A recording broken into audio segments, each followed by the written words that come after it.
Hey guys, Freezeman here, or Freezeman Freeze here, and this is gonna be just a little video on tips on bushcraft cooking, and this might be part one, or this might be the only part, but I got some recent stuff here, and I just wanted to show you guys some things I got, and some tips and stuff that'll help you guys become better cookers out in the woods. Firstly, what I got here is this little thing from Goodwill. It's called the Perfect Pancake. It was $2.99, if you can see that, and it was on sale for 50% off.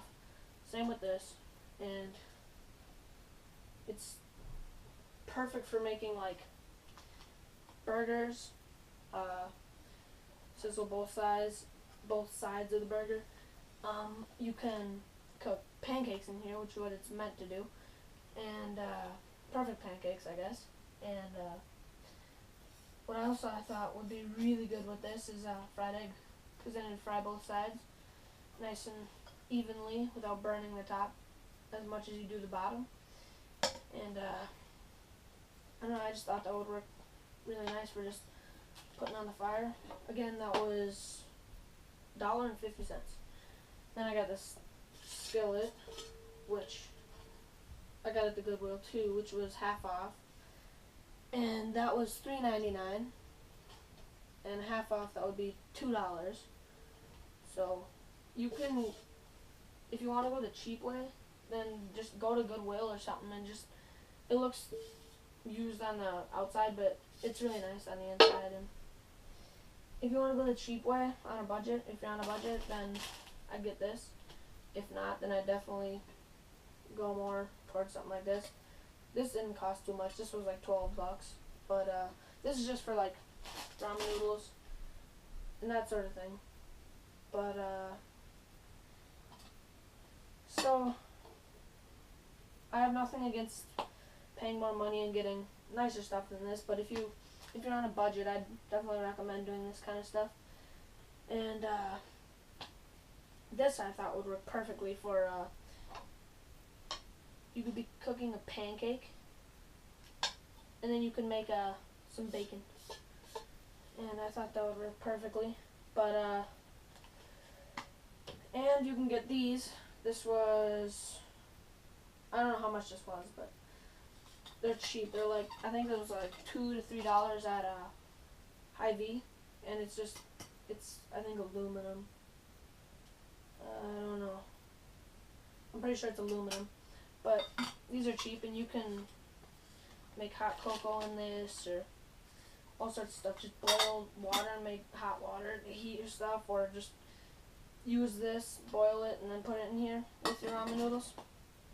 Or you just hold your water. It's just a water container. But I think this is nice because you can hold water and you can cook on it. You can get a canteen, and actually you can get canteens for pretty cheap, but I didn't really find any canteens yet, so that's what I got for now. And never used this, you can tell, no burns on it. Never used these two either, but you'll see that in later videos, because it's supposed to rain from now in 7 days, and so I won't be able to get out for a while, but I'll make inside videos or outside videos, maybe self-reliance and like cold, wet conditions or something. But another thing is this. This is a little bit more money, not bad at all, but $12. It goes up to 20 ounce. It measures 20, 16, 12 ounces, and then 8 ounces. And I don't know how much the full capacity of it is. Probably like maybe like 30 or something like that. I don't know. Probably not 30. Maybe like 28. I don't know, 26. But this is what I use for like ramen noodles and stuff, and it's nice because it's got this little lock thing, so it won't come out.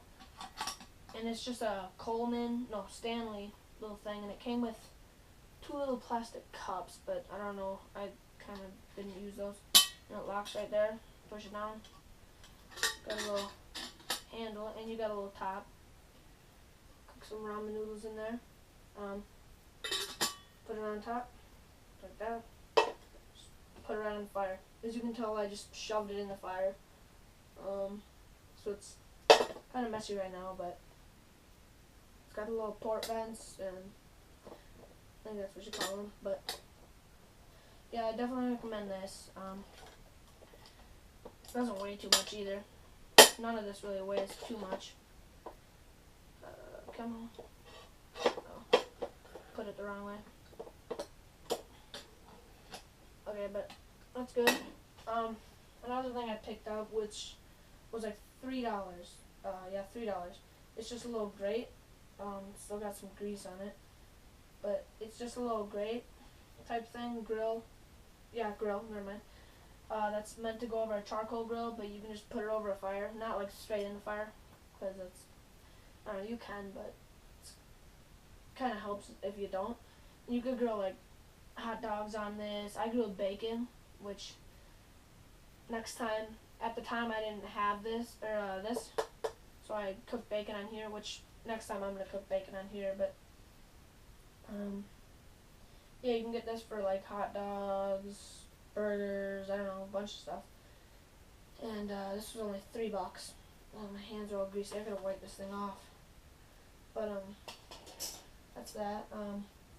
Silverware.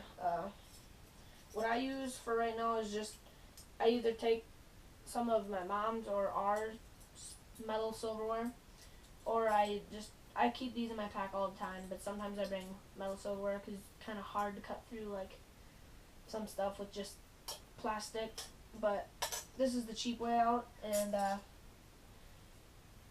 don't know, it seems to work pretty fine. Just a little bit of plastic silverware doesn't hurt here and there. Another food under the foods actually is one thing that I recommend is hot cocoa. It kind of sort of depends on the temperature. Like if it's cold out, this is really nice. If it's warm out, it's pretty much just taste, I guess you could say. But I like to keep 2 packets of this in my pack. Then this is great for breakfast. Just these little packets of oatmeal. They're really easy. You just wait till the water boils, and then you just pour this in, and it's half a cup per packet. So if you had 2 packets of these, which I always do, then 1 cup of water boiling, and then just pour these in and wait for it, and I don't know, they're really nice. And these 2 things are pretty light, and they're packaged foods, so those are nice for breakfast and stuff if you don't want to bring like bacon and all that nice stuff. But you know, for like lunch and dinner, you can bring like burgers and stuff, which I'll get to later. But what's really light and cheap, like you can get I think it is 6 or 9 of these for like $1.69. Yeah, $1.69 for 6 of these. That's pretty good. And one of these feeds quite a bit. Like I get full off one of these. And if you're an adult, which probably most of you are, I'd recommend 2 of these. But I carry 4 of these just in case, because when you're out in the woods, you never really know what's gonna happen, truthfully. So why not be prepared, especially when you got a huge bag like this. I know I don't need that much of a bag because I'm not ever out there for very long, but I take it as long as it doesn't weigh over 20 pounds, I take it as just a leisure thing. It's just good for, I don't know, extra stuff that you don't need, but that'll help you, because I've got all the stuff I'll need in there. Or not all of it, most of it so far. But back to the topic. These actually give you quite a bit of get-go, I have to say. This beef flavor, which I like to put what do you call it? Beef jerky. I like to put beef jerky in here, which I learned from Dave Canterbury on one of his videos. It's one of his stews, but I don't like all the onions and stuff. But this, I like to have I like to put some Lawry's seasoned salt on here, and that makes the chicken flavor really good. And another thing that I forgot is seasoning. Just bring a little waterproof container. I would recommend, just with some seasoning. And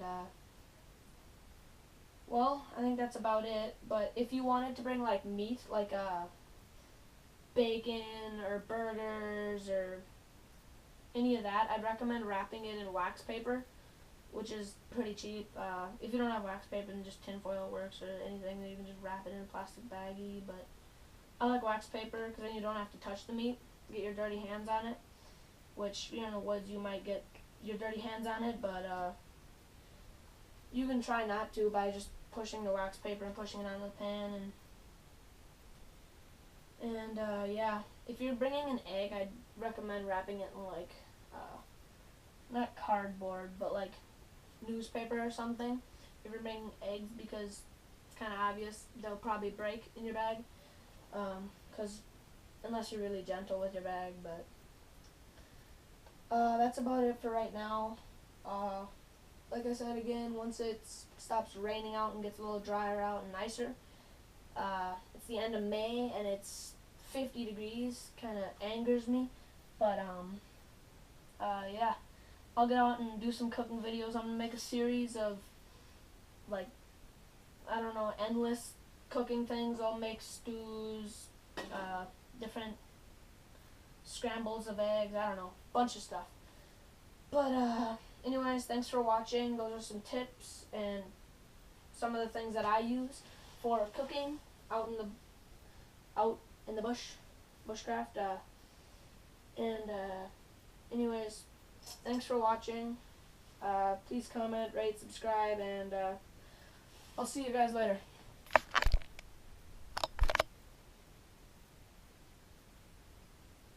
Why do I always do this? Sorry about that, guys.